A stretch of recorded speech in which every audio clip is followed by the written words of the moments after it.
texto que les propongo para meditar, para iniciar nuestra clase es el texto de la carta a los Filipenses, Filipenses capítulo 2, versículos del 6 al 11, que se titula el himno cristológico, o el himno cristológico.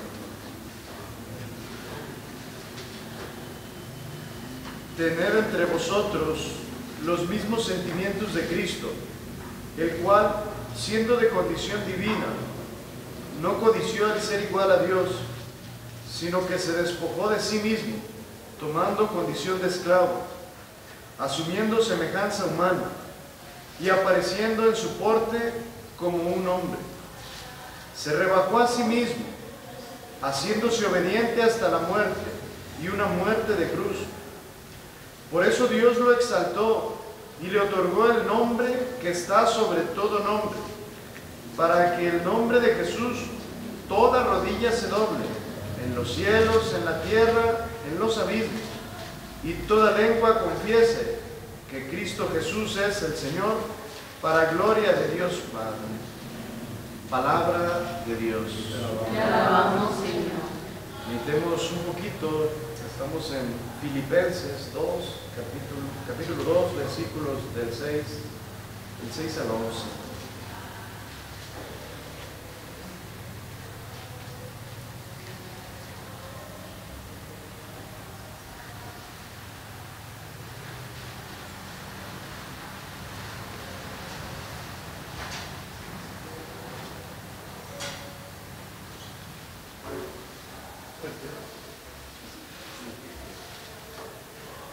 Tener entre vosotros los mismos sentimientos que Cristo, el cual, siendo de condición divina, no codició el ser igual a Dios, sino que se despojó de sí mismo, tomando condición de esclavo, asumiendo semejanza humana, y apareciendo en su porte como un hombre.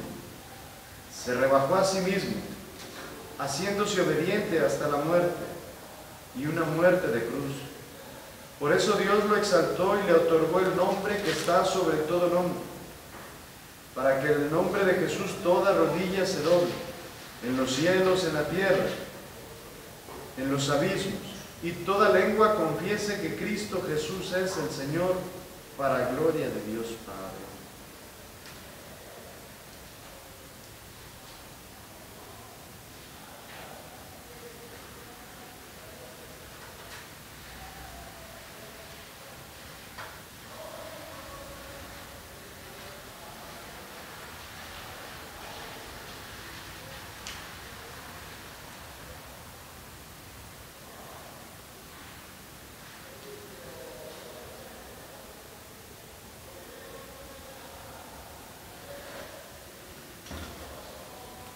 Este himno cristológico es un poema, es un canto, es una composición que celebra, que explora la persona, la obra de Jesucristo, centrándose en su naturaleza divina, en su encarnación, en su pasión, en su muerte y resurrección. Es una forma de adoración y reflexión sobre la persona de Cristo. ¿Alguien quisiera hacer algún comentario sobre este texto, el himno cristológico? Yo creo que algo muy importante en este himno es que nos da a entender cómo Cristo es el modelo más grande que podemos encontrar a nuestra vida espiritual. Y también por algo la iglesia es cristocéntrica. Exactamente, Cristo pues sí es el centro. Es como en este himno, como que de hecho no como se condensa la profundidad de la persona de Cristo, ¿no? ¿Alguien más quisiera hacer algún comentario, alguna observación antes de seguir comentando?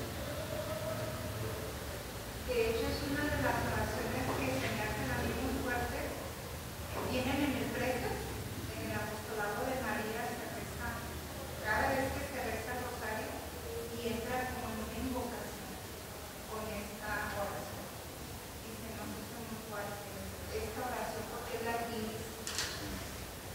condensa, es tan fuerte precisamente porque condensa todo el misterio de la persona de Jesús, ¿no? O sea, y todos los elementos que ahí se encuentran.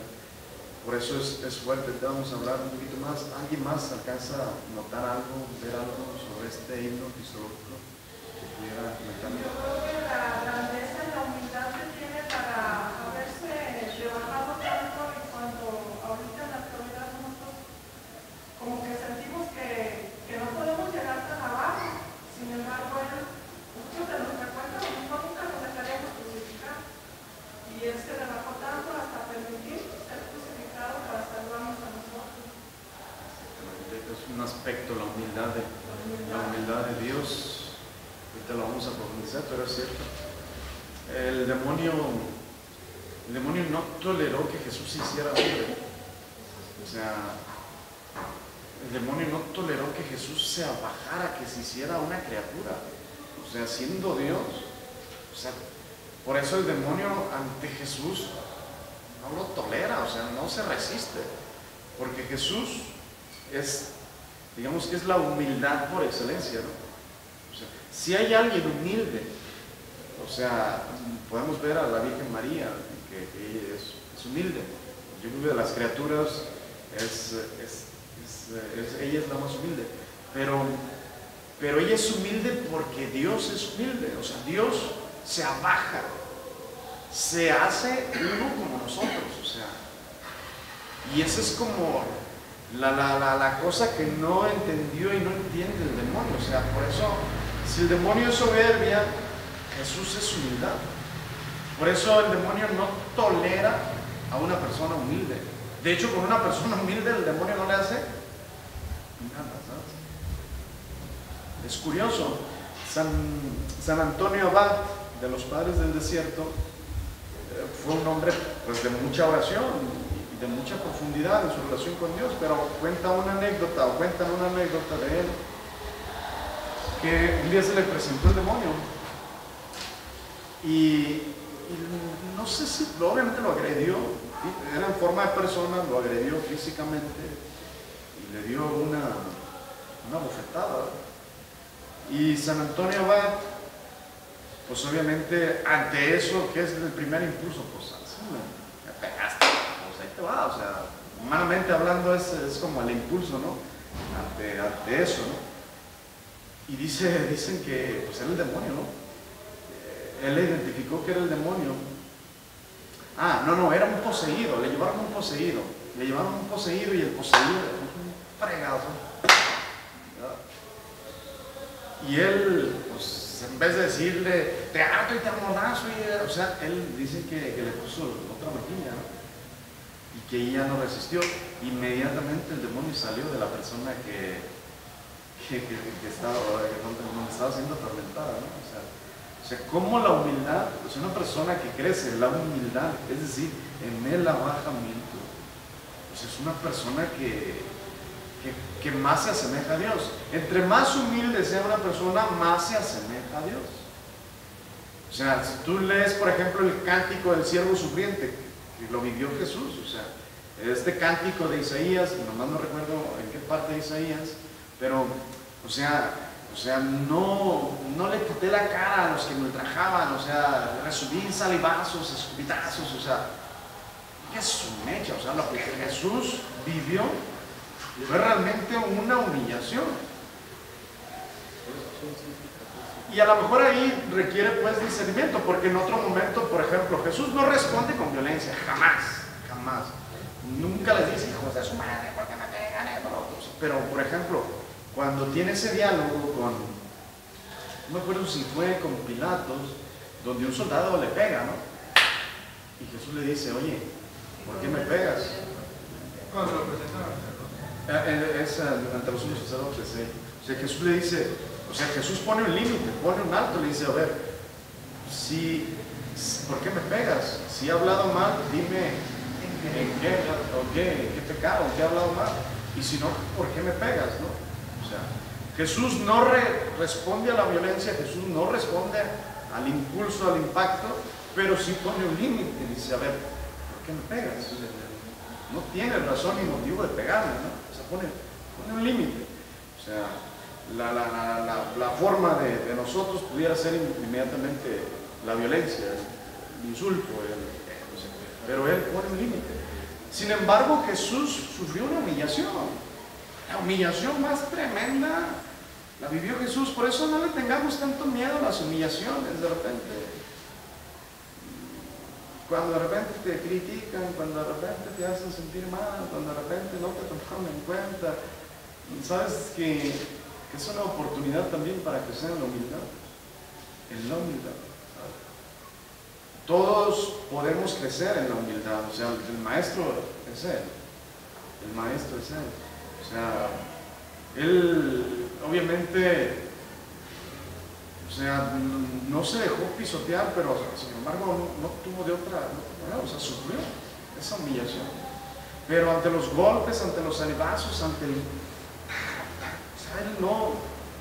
Él iba ahí cargando la cruz. De hecho, por eso impactaba tanto el ver a Jesús cargando una cruz. O sea, impactaba tanto que Jesús abrazara la cruz. O sea, todos malhechores iban, y ay, Jesús iba ahí, obviamente golpeado, destrozado, pero llevaba su cruz, ¿no? Además, nadie cargaba la cruz hasta los crucificaban, sino que siempre los llevaban y allá los crucificaban nada más en el monte, pues, pero no cargaban la cruz por todo el pueblo hasta llegar al monte. No era común. No, nadie lo hacía. Pero eso fue porque la humillación que le querían dar era porque se proclamaba rey. Pues. O sea, fue tanta la humillación. Bueno, esto yo no lo sabía, fíjate, eso, qué bueno. O sea, de hecho, los crucificaban completamente desnudo. Para un judío estar desnudo era la humillación más grande, ¿no? O sea, una humillación completamente... Padre, pero en la actualidad, ¿cómo podemos hacerle? Si la sociedad lo que ahorita enseña es te hacen, te desquita, no te dejes. Y lo triste es que desde chiquitos a los niños pues les enseñan. Si te pegan, pues regrésate. Ya no es como antes de pues, dile al director, dile al maestro. No, ahorita te pega, pues pégame. Entonces, los matrimonios, puso el cuerno, pues tú también. O sea, la ley, si se fijan son, si se fijan son las mismas cosas de hace tiempo, o sea, la ley del talión. O sea. Y es difícil, pues, bueno, cuando uno ya está aquí, ha llegado y todo, pues entiende esa parte y pues trata uno de trabajar en su persona, al menos yo trato de trabajar para poder, pues ahora sí que usar mucho jabón y mantequilla, pues, vale. Pero pues no dejamos de ser seres humanos con emociones que a veces pues también, y luego en especial las mujeres que somos hormonales, pues todavía tenemos pero sí, y yo también lo veo desde el lado de la psicología, que tristemente hay psicólogos que no debieran, pero que aconsejan, porque no debemos de aconsejar, y aconsejan a sus pacientes pues ya no soportas, ya sepárate, o sea, ante la más mínima dificultad, si te hace, pues desquítate o grita, o si él te grita, grítale más fuerte. O sea, tristemente, y digo, pues es difícil, yo sé que no es imposible, pero sí es difícil, porque veo desde los niños hasta ya pues, las personas adultas. Es algo cultural, sí. O sea, es una cultura que domina. Obviamente. Y los medios de comunicación también pues no ayudan mucho. Exactamente. Sí, vivimos en una cultura de una sobreexaltación del yo. O sea, yo, mi paz, mi bienestar, yo estoy bien, yo estar bien. Y en parte sí, pero en parte no. Por ejemplo, ahí en la cultura ahorita, ¿no? De que, ¿sabes qué? Descarta. Aléjate, si no te hace bien, retírate. O sea, ¿qué es lo que está generando este tipo de pensamiento? Gente triste y sola, ¿sabes? Incapaces de entablar diálogos, incapaces de afrontar una situación, de perdonar. De hecho, yo me encuentro ahorita, o sea, por ejemplo, aquí los grupos, ¿qué pasa? O sea, me peleo, me voy del grupo, ¿sabes? ¿Qué va generando eso? No, es que primero está mi paz. En algunos casos habrá casos en los que sí tenga uno que retirarse, ¿no? O sea, pero se requiere discernimiento, se requiere análisis, se requiere oración. ¿Por qué? Porque si tú te manejas siempre así, siempre te vas a ir alejando y te vas a aislar y vas a vivir siempre herido o herida. Es que no me quieren, es que me rechazan, es que yo no soy digno, es que todos son malos, o sea. Y en ese sentido, ese es el riesgo que está generando ahorita nuestra sociedad. O sea, que en el fondo también no nos enseñan a convivir, a perdonar, a tolerar, a comprender, a entender, a ser empáticos, o sea, ¿no? O sea, es algo que Jesús nos enseñó y es algo que nos hace más humanos en realidad, ¿no? Pero tiene razón, o sea, vivimos en una cultura donde aléjate, donde si tú también tienes derecho a ser feliz y esto, lo otro, una ideología que termina la gente también lastimándola si no tiene cierto discernimiento. Y es egoísta. Exactamente, cierto. O sea, es cierto que a veces sí tiene uno que, pues, te están golpeando, te casaste y te están golpeando, pues, obviamente, pues ahí sí tienes que... Pero ahí, o sea, por eso se tiene que hacer sí, un discernimiento, ¿no? exactamente. O sea, no es nada más que ya me sacó la lengua y pues ya, Exactamente. me voy. Exactamente. ¿No? Porque yo recuerdo, bueno, anteriormente sí se enseñaba la tolerancia a los niños también, ahorita ya no, sí, porque pues ya el darle todo a los niños, digo, a lo mejor muchos dicen, tú no eres mamá y es muy fácil hablar, pero veo a los niños y ya cállate, quiten y le dan las cosas. Lo malo es que va a una sociedad donde no le van a permitir siempre todo. En todas partes hay reglas, en la escuela, en los trabajos, y yo veo tristemente también en las empresas que los jóvenes también, no, es que me quiso castigar y ¿por qué me va a castigar? No cumples con un horario, no cumples con las cosas, obviamente tiene una consecuencia, pero ya no lo ven así, ya lo ven como que no, o sea, hasta aquí yo ya me voy, y pues no hay respeto, no hay entrega, no hay compromiso, no hay nada. De hecho, eso sucede también en el ambiente de los padres, de los sacerdotes. El problema más grande por un obispo somos nosotros los sacerdotes. O sea, ni son ustedes los fieles, ni, o sea, somos nosotros los sacerdotes. Porque entre nosotros también nos entendemos, o sea, y porque también en nosotros está impregnada esa cultura, ¿no? ¿Cómo voy a dejar? Si el cura me hace esto, pues yo también, o aquí, o sea, empiezas como siempre a la defensiva y a poner tu raya. Habrá casos en los que sí se requiera, puede ser, y ahí puede uno discernimiento, pero eso hace que choquemos constantemente. Pero es que no dejan de ser seres humanos, y eso es algo que yo he visto mucho porque ha habido gente que se me acerca y de repente me dicen, es que como él sí es sacerdote, y yo pues sí, pero antes de ser sacerdote es una persona. Vivimos en una cultura que también nos impregna, ¿sabes? O sea, y ahí es donde entra pues lo que Jesús, o sea, Jesús no se arrepintió de haberse hecho hombre, Jesús se abajó, Jesús se hizo uno como nosotros, o sea, se abajó. Y este himno cristológico habla pues de la humildad de Jesús. O sea, Jesús vino a afrontar la dureza de esta vida como nadie, o sea, vino a hacerse hombre. Y no, o sea, yo creo que en algún momento de su vida, pienso yo, que se arrepintió de haber sido hombre, de haber venido a este mundo, ¿sabes? Aún en medio de la dureza de la vida y del poder del mal que se ensañó contra él, algo que le ayudó a él a no contaminarse, a no caer en pecado, a no caer en el resentimiento, fue la relación con Dios Padre. O sea, su relación con Dios Padre era tan fuerte que él no la descuidaba. Se dice en los textos que de repente él a medianoche se iba a orar, o sea, porque él sabía que el contacto con Dios Padre, eso le sostenía, ¿no? Este himno, bueno, ¿hay algún otro comentario sobre este himno? ¿Alguna otra cosa que pudiéramos? Bueno, pues en este himno también son varias, la humildad, el servicio de Jesucristo, ¿no? El servicio que presta a la humanidad.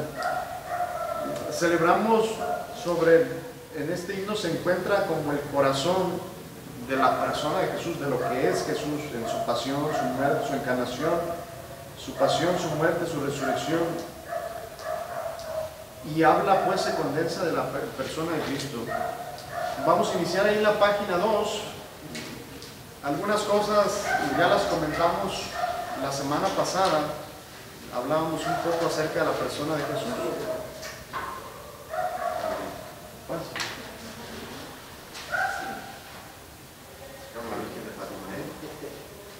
Gracias.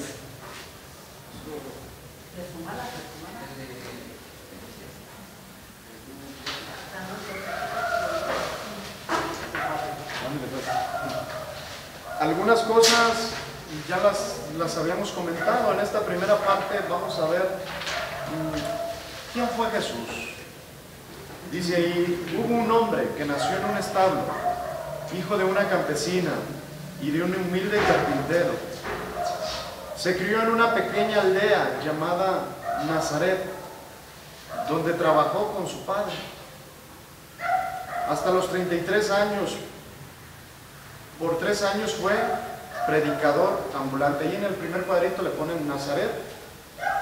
En el segundo cuadrito dice hasta los 30 años, por 3 años fue predicador ambulante, ¿no? O sea, de ser un carpintero salta a ser un predicador, ¿no? De hecho, pues mucha gente se sorprendía y le decía, ¿que no es el hijo de José el carpintero? ¿De dónde sale esa sabiduría, no? O sea, fue una sorpresa también para sus contemporáneos, para quienes lo conocían. Porque aunque Jesús vivió como un judío normal de su tiempo, iba a la sinagoga, se interesaba por los pasajes, o sea, de la Torá, del Pentateuco, o sea, Jesús vivió y de repente sale y empieza a hablar de cosas que sorprendían a la gente. ¿Dónde le sale este milagro, no? ¿O de dónde hace estos milagros, no? O sea, de repente Jesús empieza a hacer milagros, porque previo a su vida pública, en algunos evangelios apócrifos se habla de que Jesús de repente hacía milagros, pero en realidad los evangelios nos dicen que Jesús inició su vida pública en la edad adulta. O sea, su primer milagro, ¿cuál fue? Las bodas de Caná, exactamente. O sea, fue ahí donde se dio la primera manifestación de su poder, de quién era Jesús. Dice el texto, alguien que nos ayude ahí con la lectura en el segundo. Padre, perdón, en el segundo de cuadro. Fue un predicador ambulante. O sea,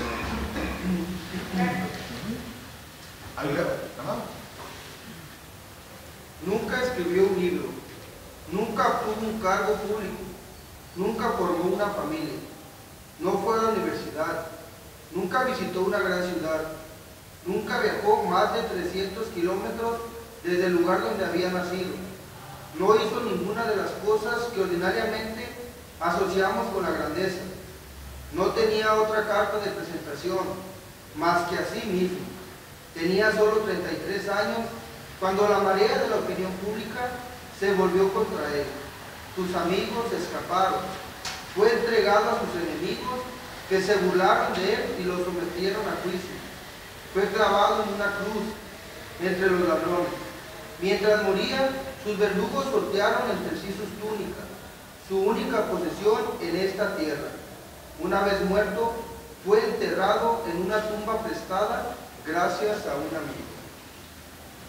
Hasta ahí algún comentario. O sea, nos habla un poquito acerca de quién fue Jesús. O sea, visto desde lo comentábamos en la clase pasada, o sea, visto desde una perspectiva sin fe, si tú lees estos datos de una persona, te conmueve. O sea, nació de una mujer humilde, pobre. Su papá fue un carpintero, se crió en una pequeña aldea, no fue un hombre que escribió un libro, no formó una familia, no viajó más de 300 kilómetros a la redonda, vivió 33 años, fue juzgado, criticado, sometido a la prueba, al dolor, y fue enterrado, y un amigo, José de Arimatea, pues le prestó una tumba, ¿no? Continuamos en la página que sigue. Vale, yo tengo una pregunta. Okay. Cuando Jesús empezó públicamente a hacer milagros y a empezar a predicar la palabra de Dios, es cuando él ya había, él ya había alcanzado en ese momento ya su divinidad como Dios, o todo el tiempo tuvo su divinidad como Dios desde que nació. La conciencia de ser hijo de Dios fue algo que él fue también profundizando. ¿Por qué? Porque al ser hombre, al encarnarse, también su conocimiento no fue total y pleno de inmediato, fue también gradual. Exactamente, se fue desarrollando. De hecho, el Espíritu Santo, cuando en el bautismo, por ejemplo, se dice que baja el Espíritu Santo en forma de paloma, o sea, todo esto tiene un simbolismo, tiene un significado profundo. O sea, es el Espíritu Santo que le dice a Jesús, es la voz del Padre a través del Espíritu que le dice, tú eres mi Hijo amado. O sea, pudiéramos interpretarlo que sucedió así como nos lo presenta el Evangelio, pero pudiéramos interpretarlo que a lo mejor Jesús estaba ahí en el bautismo, en el Jordán, y él sintió ahí que era el Hijo amado, por ejemplo. Tú lees el texto del Evangelio y tú dices, bueno, pues a lo mejor pudo haber sucedido así, que bajó de repente una paloma, se posó sobre él y se escuchó una voz, dice el texto, ¿no? ¿Pudiera haber sucedido así? Probablemente sí, exactamente así como lo describen los Evangelios, sí. Pero probablemente a lo mejor no, probablemente a lo mejor estaba Jesús ahí esperando ser bautizado por Juan, o en el momento de ser bautizado por Juan, se escucha esa voz. Y a lo mejor todas las personas que estaban ahí en ese momento experimentaron que obviamente Jesús, de manera principal, que era el Hijo amado, que era el Hijo de Dios. Por eso a Jesús no le quedaba ninguna duda que era Hijo de Dios. El demonio buscaba constantemente decirle, tú no eres Dios, pues si tú eres Dios, bájate de la cruz y sálvate y sálvanos a nosotros mismos, ¿no? O sea, el demonio en las tentaciones, esa fue la tentación, o sea, si tú eres el Hijo de Dios, convierte estas piedras en pan, o sea, esa fue la lucha interna que tuvo Jesús. El demonio lo atacaba fuertemente con pensamientos para meterle la duda, y Jesús, obviamente, en su relación con Dios Padre, experimentaba.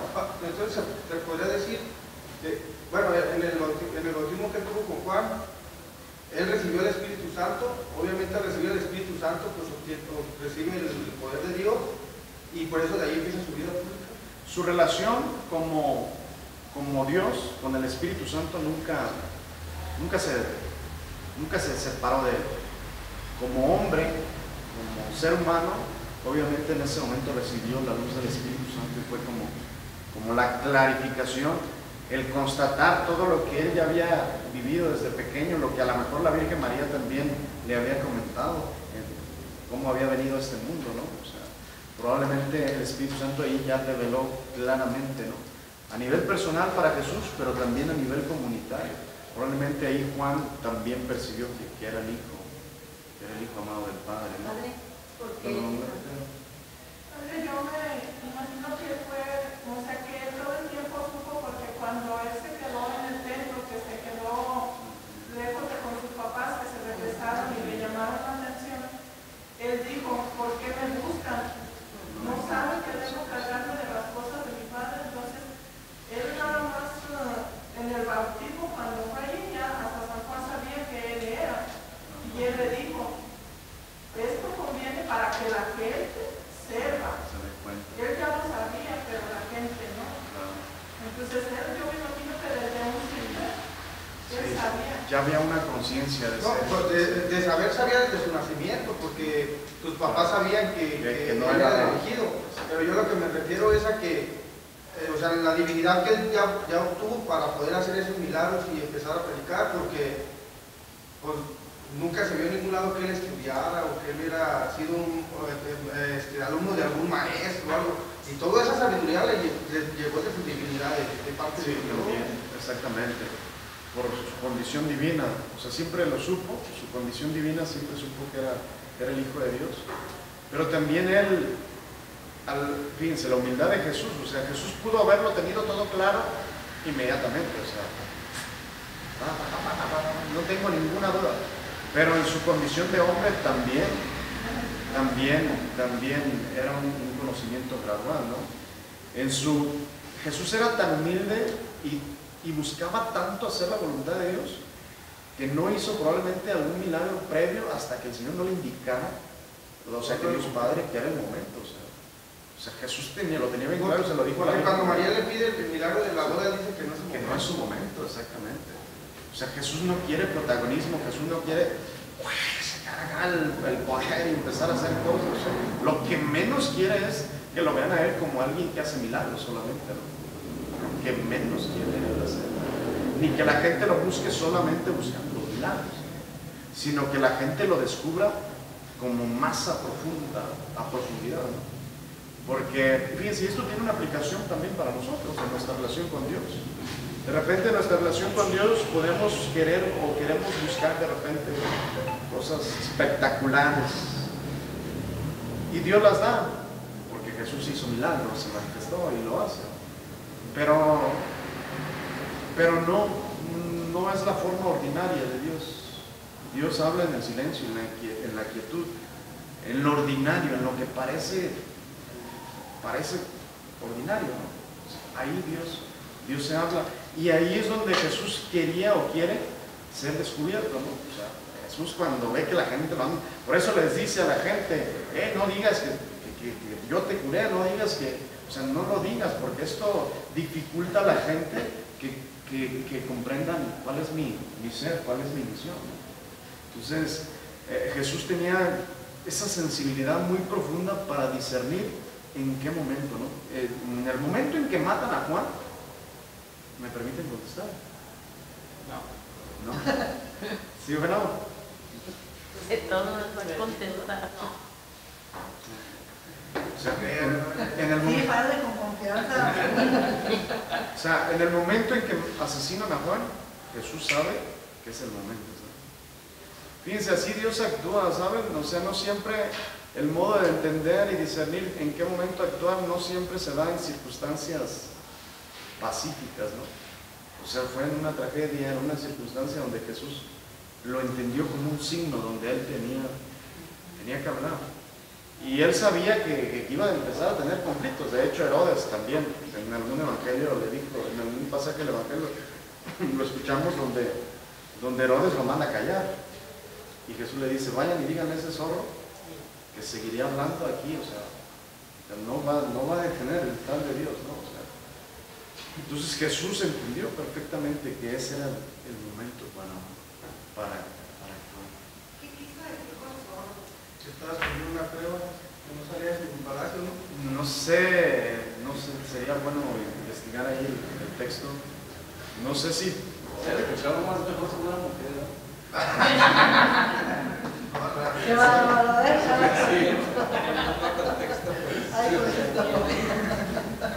No sé, yo creo que tiene un significado, Pero probablemente. sí será algo así, padre, porque él no veía por el pueblo, él siempre estaba nomás para él, como resguardado. Sí, tiene un significado, pudiera ser, a lo mejor, tiene una interpretación, yo creo que sí puede tener, o sea, no sé si era como una ofensa, probablemente yo creo que no era una ofensa. Nosotros lo entendemos así como algo despectivo, pero probablemente a lo mejor tiene un significado así, como él que solamente buscaba, por ejemplo, para su conveniencia, para su propio bien, que estaba ya, probablemente, sí, pueda tener un significado. Se lo vamos a dejar de tarea a ver qué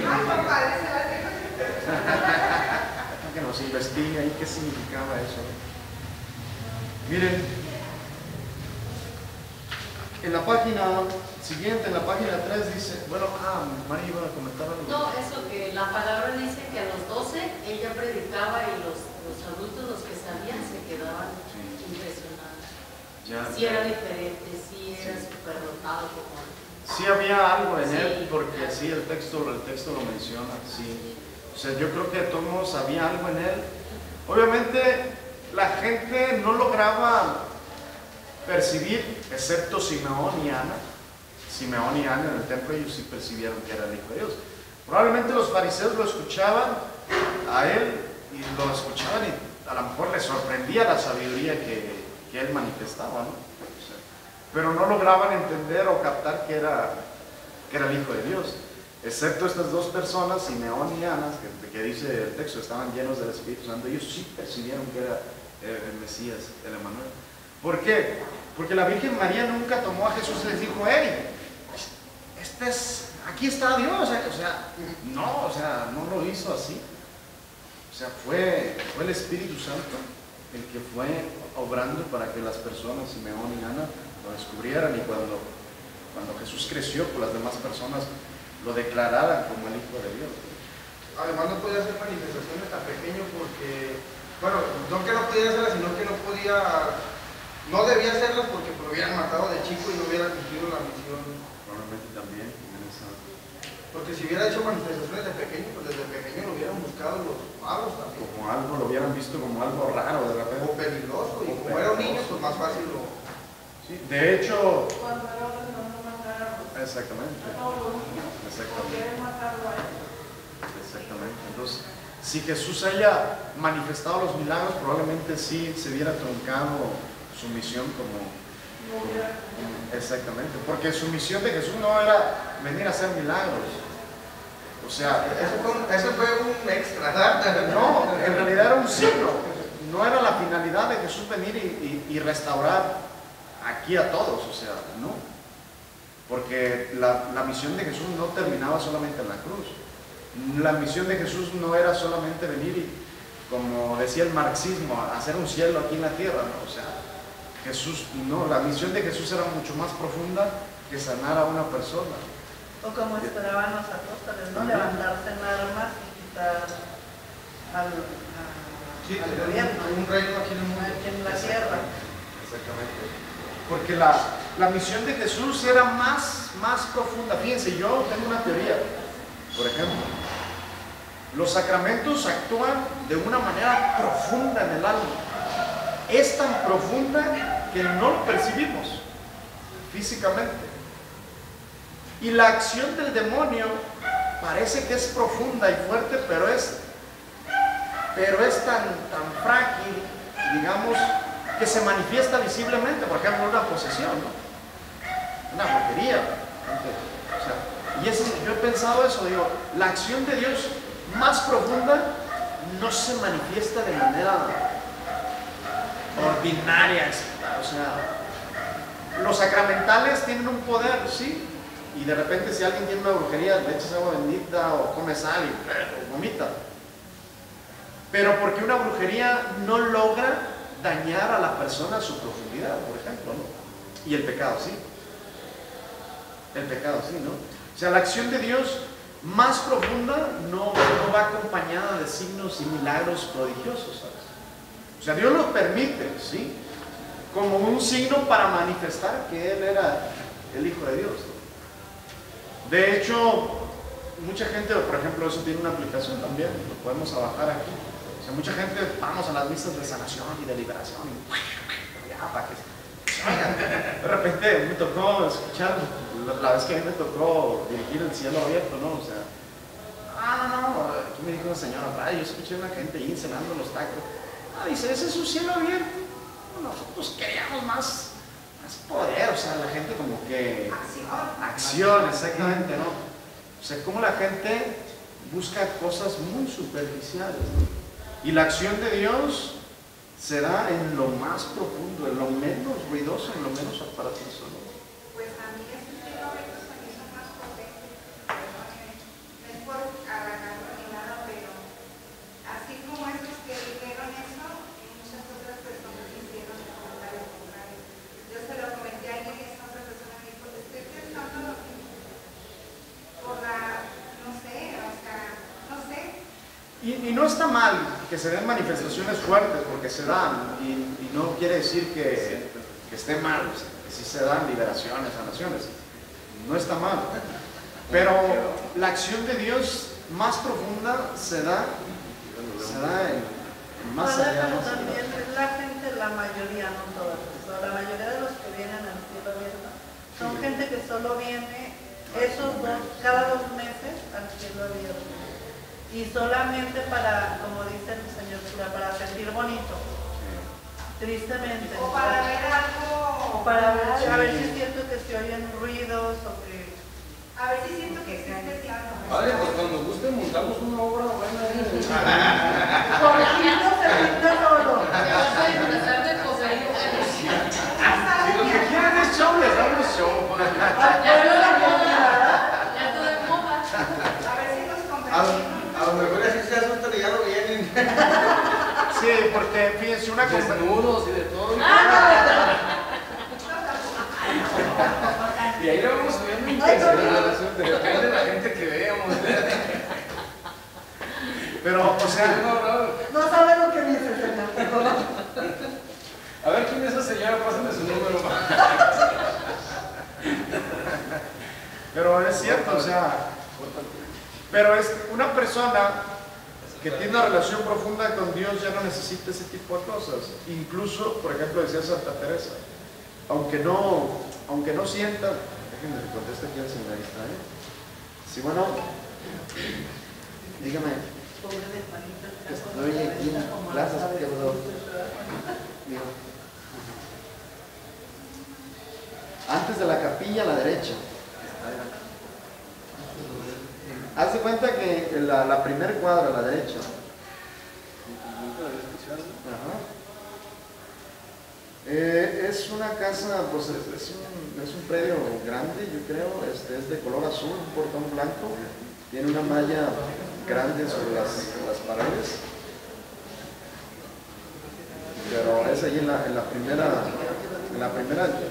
dando vuelta hacia la capilla, la primera cuadra, a mano derecha. Ya está, sí. Ah, porque ya bajando ahí a lo mejor no hay señal. Ándale. Pues yo trato de guardar poco, pero entre las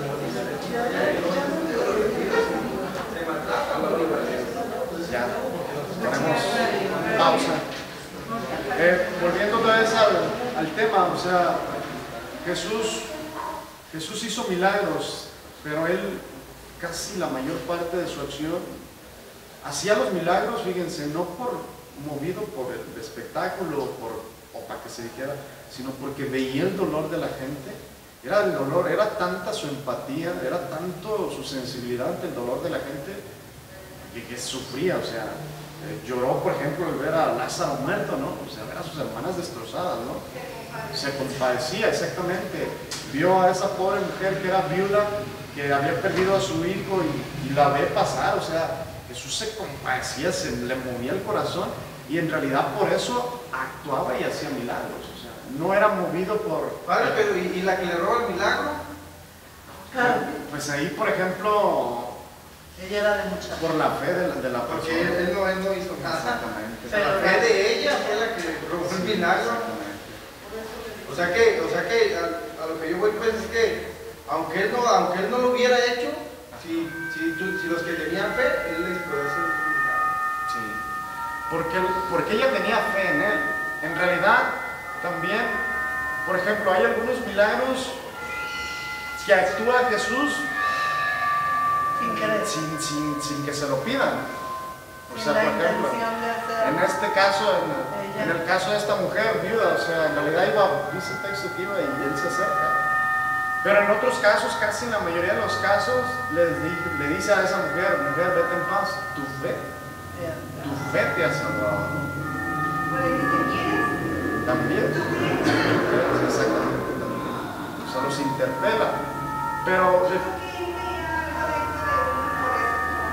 sí, pues obviamente sí, conocía los corazones. En muchos textos del Evangelio Jesús dice, como Jesús conocía sus intenciones, como Jesús conocía el corazón, o sea, Jesús tenía esa capacidad y esa sensibilidad para descubrir Como los cuando corazones. también le quieren poner la trampa en el templo, ¿no? De las monedas del César. También, o sea, ¿Verdad? también. No da.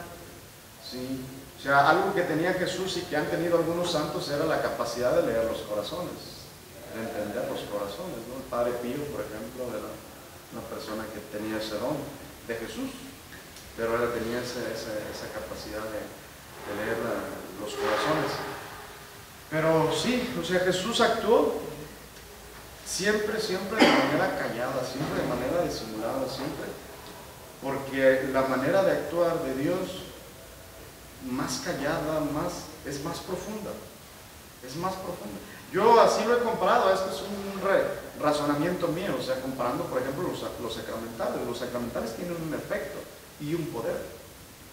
Pero es más profunda la acción de un sacramento que de un sacramental. Visiblemente pudiera el sacramental manifestar una reacción en el cuerpo, por ejemplo, ¿no? Y por eso la gente a veces le tiene más fe a los sacramentales que a los sacramentos. Por eso la gente quiere más una agua exorcizada que una confesión, ¿no? Pero en realidad la acción del demonio es muy superficial, por eso de repente se manifiesta, ¿no? Pero la acción de Dios es más profunda, o sea, por eso la liberación que Jesús viene a ofrecer al mundo como Redentor y como Salvador no fue un guerrillero.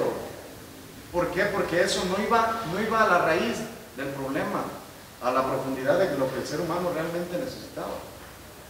Él, como ahorita están los del retiro, sí, bueno. Bien retirados. Buenas noches. Jorge, ¿no? Dime. Aquí está, mi dile presente. Estoy ahorita aquí dando una clase de Biblia y ahorita en unos 5 minutos salgo. Es mi hijo. Ok. Ahí va. Entonces, Jesús, a ver si me fue el rollo.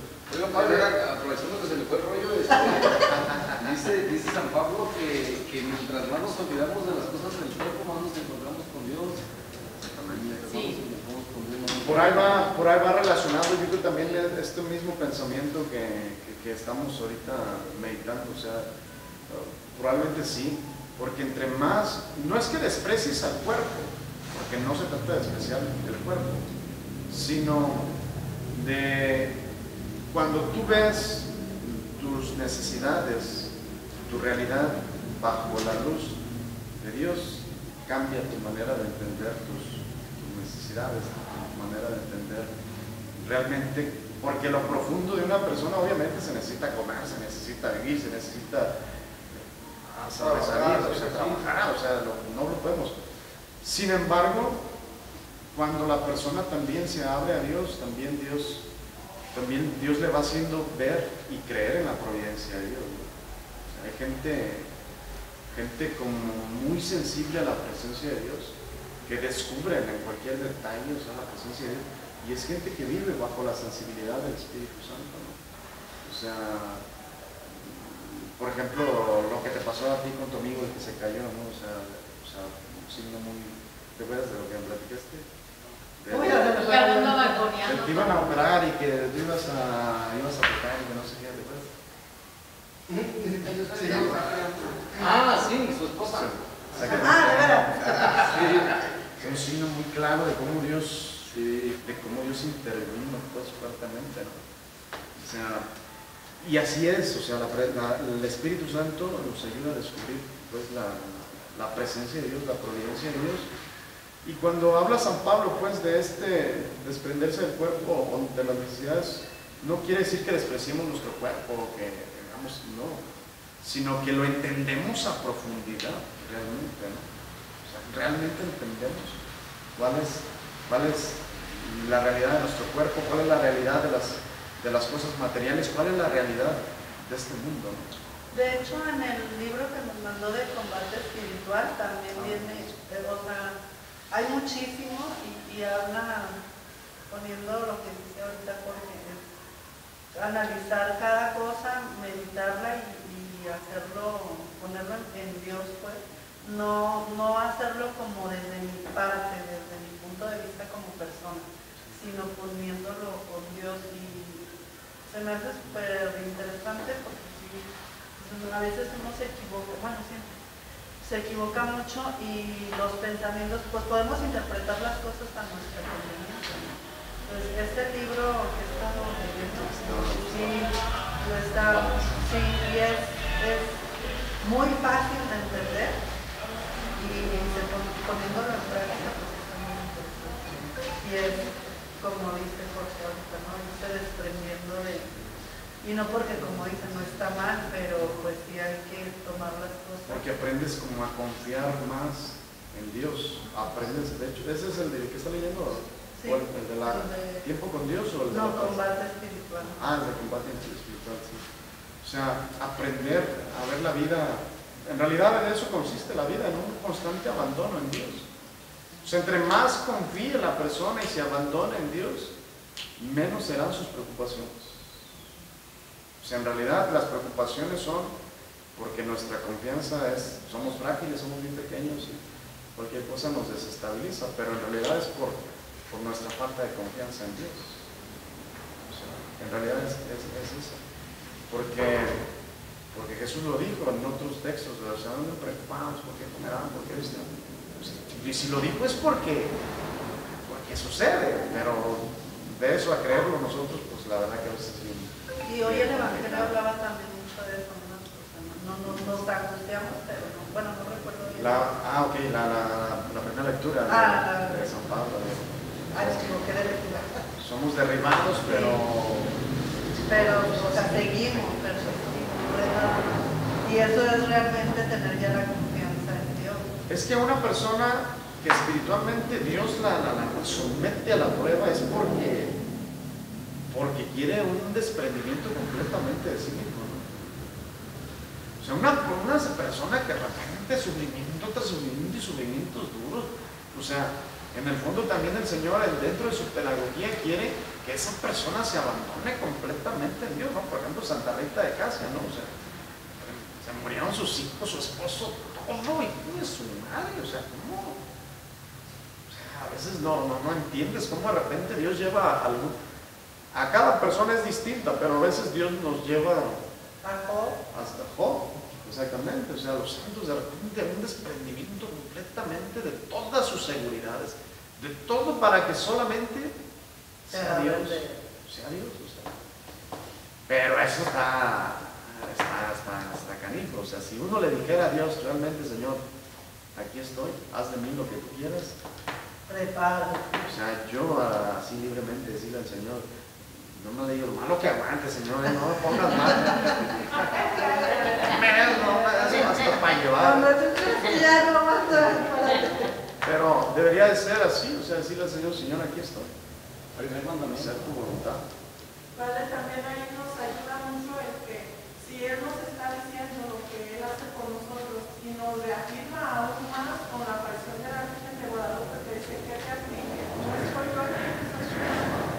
Entonces, yo creo que nosotros deberíamos de confiar en ella y a la vez en Dios al mismo tiempo, o sea, pero con fuerza para no recaer y no derrumbarnos, porque sí que Dios nos puede hacer duras, pero con ellos se fortalece. En esa lectura que leímos hoy, pues San Pablo habla de que somos ultrajados, somos derribados, pero no vencidos, y habla de cómo, pero él habla también de su experiencia, o sea, y le dice a la gente, o sea, llevamos un tesoro en vasijas de barro, dice, nosotros somos una vasija de barro, y en cualquier rato nos podemos quebrar. Pero en otro texto, San Pablo le dice a Jesús, le dice, Señor, quítame este hijo. Ya párale. Ya, o sea. ¿Cuál es el aguijón de Pablo? Pues unos dicen que era algún pecado, otros dicen que era algún defecto, alguna limitación, alguna cuestión que lo paralizaba. No se sabe con exactitud qué era. Unos dicen que era un pecado, otros dicen que era algún problema, por ejemplo, en la cosa de ansiedad, porque de hecho en un texto San Pablo se presenta, no recuerdo contra quién fue, que se presenta y dice me siento tembloroso, ansioso, con miedo. O sea, San Pablo, aquel que perseguía a los cristianos, de repente estaba tembloroso y con miedo. O sea, ¿cómo? Si tú eras el que no se rajaba, o sea, yo creo que era parte de lo mismo que Dios le permitía vivir a San Pablo su debilidad para que comprendiera que lo que estaba haciendo no eran sus fuerzas, y no era él, era Dios, ¿no? Entonces, no se sabe con exactitud, unos dicen que era un pecado, otros dicen que era alguna fragilidad psicológica, algo que le estaba lastimando, o alguna situación también, algún problema también. Porque de hecho, San Pablo en otro texto dice ya, se pelea con un herrero y ya, dígale a ese, ¿no?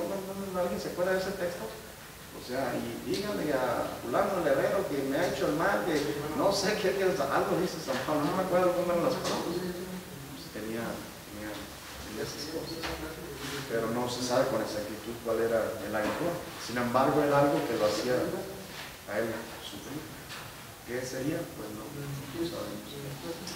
Bueno, nos ponemos de pie. Nos consagramos a la Virgen María.